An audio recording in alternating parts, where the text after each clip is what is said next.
O Catecismo em um ano.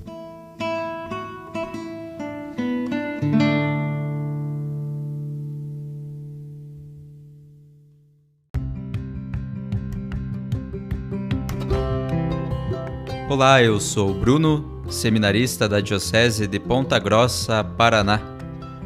Você está ouvindo o podcast O Catecismo em um ano. Vamos ler todo o Catecismo da Igreja Católica ao longo de 365 episódios. Estamos utilizando a tradução em português apresentada pela CNBB em 2013, baseada na edição típica em latim.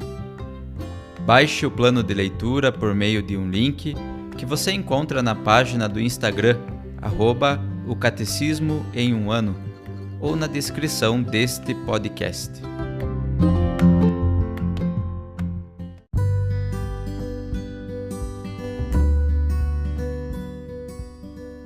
Este é o dia 221 do nosso podcast O Catecismo em um ano.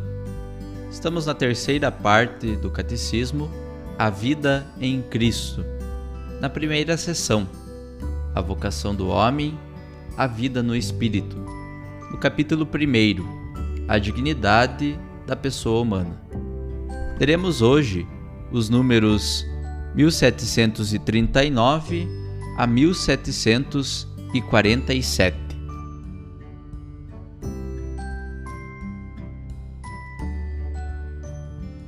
Segundo, a liberdade humana na economia da salvação. Liberdade e pecado. A liberdade do homem é finita e falível. De fato, o homem falhou, pecou livremente. Recusando o projeto do amor de Deus, enganou-se a si mesmo, tornou-se escravo do pecado. Esta primeira alienação gerou muitas outras.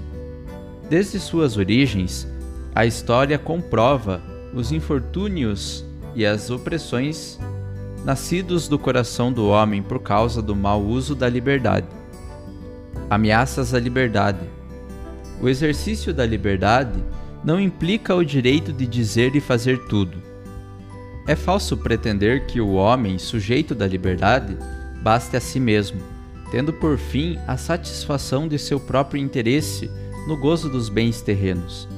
Entretanto, as condições de ordem econômica e social, política e cultural requeridas para um justo exercício da liberdade são muitas vezes desprezadas e violadas.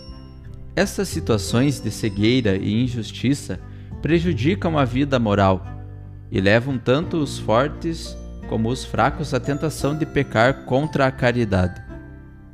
Fugindo da lei moral, o homem prejudica a sua própria liberdade, acorrenta-se a si mesmo, rompe a fraternidade com seus semelhantes e rebela-se contra a verdade divina. Liberdade e salvação. Por sua gloriosa cruz, Cristo obteve a salvação de todos os homens, resgatou-os do pecado que os mantinha na escravidão. É para a liberdade que Cristo nos libertou. Gálatas, capítulo 5, versículo 1.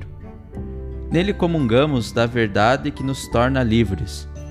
O Espírito Santo nos foi dado, e como ensina o apóstolo, onde está o Espírito do Senhor, aí está a liberdade. 2 Coríntios, capítulo 3, versículo 17. Desde agora, participamos da liberdade e da glória dos filhos de Deus. Liberdade e graça. A graça de Cristo não entra em concorrência com nossa liberdade, quando esta corresponde ao sentido da verdade e do bem que Deus colocou no coração do homem.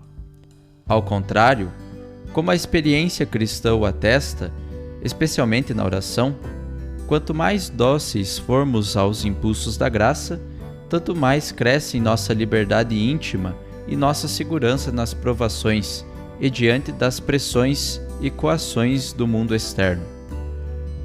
Pela obra da graça, o Espírito Santo nos educa a liberdade espiritual para fazer de nós livres colaboradores de sua obra na Igreja e no mundo.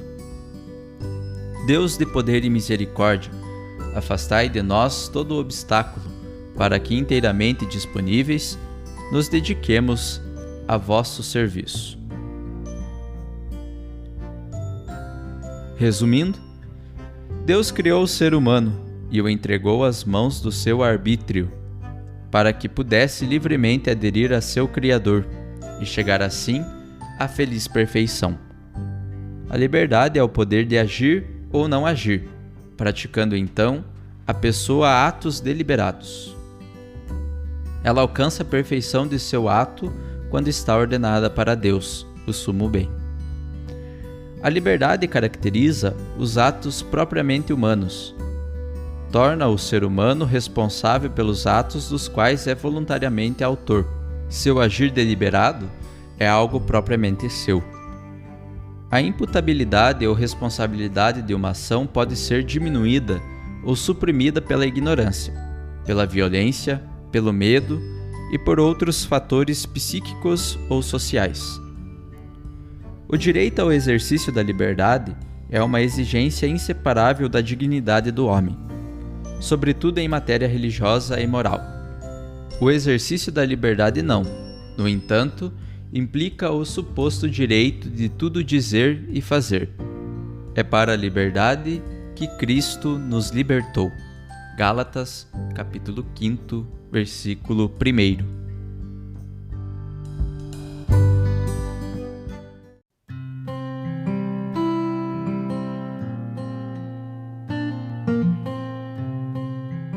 Olá, eu sou Yuri, seminarista da Diocese de Ponta Grossa, Paraná. Como um comentário adicional à leitura do Catecismo proposta para o dia de hoje, vamos ouvir a leitura de uma catequese do Papa São João Paulo II.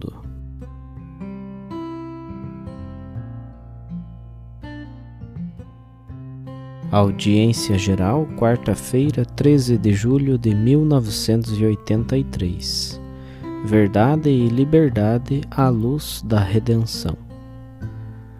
Somos obra sua, criados em Jesus Cristo, em vista das boas ações que Deus de antemão preparou para nós as praticarmos.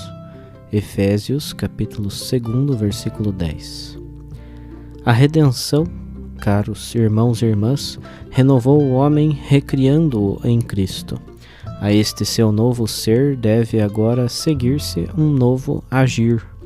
É sobre este novo ethos da redenção que desejamos hoje refletir para o colher na sua mesma fonte.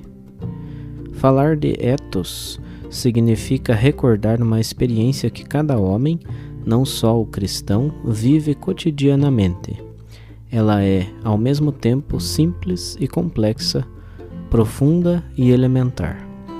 Tal experiência está sempre ligada à da própria liberdade, isto é, ao fato que cada um de nós é verdadeira e realmente causa dos próprios atos. Mas a experiência ética faz-nos sentir livres de um modo absolutamente singular. É uma liberdade obrigada a que nós experimentamos. Obrigada não de fora, não é uma coação ou constrição exterior, mas de dentro. É a liberdade como tal que deve agir de um modo em vez do outro. Esta misteriosa e admirável necessidade que reside dentro da liberdade sem a destruir, radica-se na força própria do valor moral, que o homem conhece como a sua inteligência. É a expressão da força normativa da verdade do bem. Empenhando-se a fazer esta verdade, a liberdade coloca-se na ordem que foi inscrita pela sabedoria criadora de Deus no universo do ser. Na experiência ética, portanto, é estabelecida uma ligação entre a verdade e a liberdade, graças à qual a pessoa se torna cada vez mais ela mesma, em obediência à sabedoria criadora de Deus. Não faço aquilo que quero, mas sim aquilo que aborreço. O bem que eu quero não o faço, mas o mal que não quero é que pratico. Romanos capítulo 7, versículos 15 e 19. Estas palavras de São Paulo descrevem o ethos do homem caído no pecado e, por conseguinte, privado da justiça original. Na nova situação, o homem adverte uma contradição entre a vontade e o agir. Não faço aquilo que quero, embora continuando a ter em si mesmo a percepção do bem e a tensão para ele. A harmonia entre a verdade e a liberdade quebrou-se, no sentido de que a liberdade escolhe aquilo que é contra a verdade da pessoa humana e a verdade é sufocada na injustiça, conforme Romanos capítulo 1, versículo 18. De onde deriva, enfim, esta divisão interior do homem? Ele começa a sua história de pecado quando já não reconhece o Senhor como seu Criador e quer ser aquele que, em absoluta autonomia e independência, decide aquilo que é bem e aquilo que é mal. Sereis como Deus, ficareis a conhecer o bem e o mal, diz a primeira tentação, conforme Gênesis capítulo 3, versículo 5. O homem já não quer que a medida da sua existência seja a lei de Deus, já não se aceita das mãos criadoras de Deus, mas decide ser medida e princípio de si mesmo. A verdade do seu ser criado é negada por uma liberdade que se desprendeu da lei de Deus, única, verdadeira medida do homem. À primeira vista, poderia parecer que a do pecador é a liberdade verdadeira, enquanto já não está subordinada à verdade. Na realidade, porém, é só a verdade que nos torna livres. O homem é livre quando se submete à verdade. De resto, não é a nossa própria experiência de cada dia a dar testemunho disto? O amor da verdade é tal, já observava Santo Agostinho, que todos os que amam um objeto diverso pretendem que o objeto do seu amor seja a verdade. E como detestam ser enganados, detestam estar convencidos de que se enganam. Por conseguinte, odeiam a verdade por amor daquilo que creem ser a verdade. Amam-na quando esplende, odeiam-na quando reprova. Não querem ser enganados e querem enganar. Por conseguinte, amam-na quando se revela e odeiam-na quando os revela. Todavia, também nesta condição infeliz, o homem prefere a posse da verdade à da falsidade. Portanto, será feliz quando, sem obstáculos nem perturbação, possuir a única verdade, graças à qual todas as coisas são verdadeiras, conforme Santo Agostinho nas Confissões. A redenção é uma nova criação porque, da situação descrita por São Paulo, na passagem citada da Epístola aos Romanos, reconduz o homem à sua verdade e liberdade. O homem, criado à imagem e semelhança de Deus, era chamado a realizar-se na verdade, de tal imagem e semelhança. Na nova criação, que é a redenção, o homem é assimilado à imagem do Filho unigênito, libertado do pecado que deturpava a beleza do seu ser original. O ethos da redenção aprofunda as suas raízes neste ato redentor e dele aure continuamente a sua força mediante a qual o homem é posto em condições de conhecer e de acolher a verdade da própria relação com Deus e com as criaturas. Ele é assim tornado livre para realizar as boas ações que Deus de antemão preparou para nós as praticarmos, conforme Efésios capítulo 2, versículo 10. O ethos da redenção é o encontro no homem da verdade com a liberdade. A felicidade da vida é a posse da verdade, ou seja, a posse de ti, que és a verdade, escreveu Santo Agostinho nas Confissões. O ethos da redenção é esta felicidade.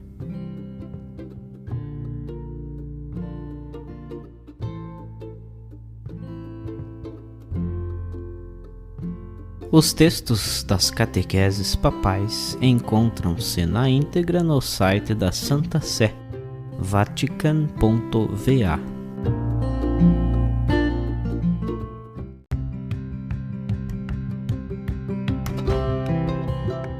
Você acaba de ouvir mais um episódio do podcast O Catecismo em um Ano. Continue nesse bom propósito de aprofundar o conhecimento e a vivência da fé católica e procure participar da sua comunidade. Rezemos por todos que estão fazendo esse caminho de leitura do Catecismo. Até amanhã!